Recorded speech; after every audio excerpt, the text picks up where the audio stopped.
Mamalengke na muna tayo. Kasama natin si Edwin Duque mula sa Monumento Market dyan po sa Caloocan. RH23 Edwin, good morning. Edwin. May buntag Kuya Angel at medyo maambong nga panahon. Pagsak presyo ngayon, yung presyo ng karne dito sa Monumento Market sa Caloocan. Wala nang 360 Kuya Angel, lahat 300 pesos. Ang baboy, ang pork chop, giniling, abay 300 pesos na lang. Habang yung pataunahan at pataulihan ay 280. Halos 40 pesos yung ay binaba.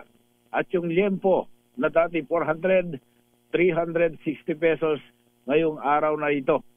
Pero yung presyo ng manok medyo matibay-tibay dahil nasa 220. Ito yung mula sa dating 200 ay pumalo dahil umano sa kakulangan ng supply o yung minsan naman ay medyo inaantay pang lalaki. Yung mga alagang manok, partikular na yung galing Bulacan at galing ng Pampanga. Pero yung presyo ng kambing ay nanatiling 500, 460 naman yung ulo, tapa at yung pangpapaitan ko Angel ay 250 habang 450 naman ang presyo ng baka. Bumaba na rin ang presyo ng bangus dagupan nasa 250, ang galunggong 250 pesos, habang itong yellowfin ay 260.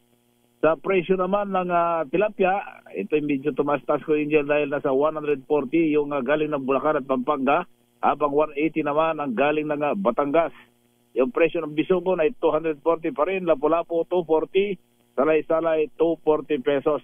Hindi naman gumalaw ibang presyo ng isda. Sa presyo ng gulay, ang ampalaya pumalo pa rin ng 140, kalabasa 40 pesos, ang kamatis 120.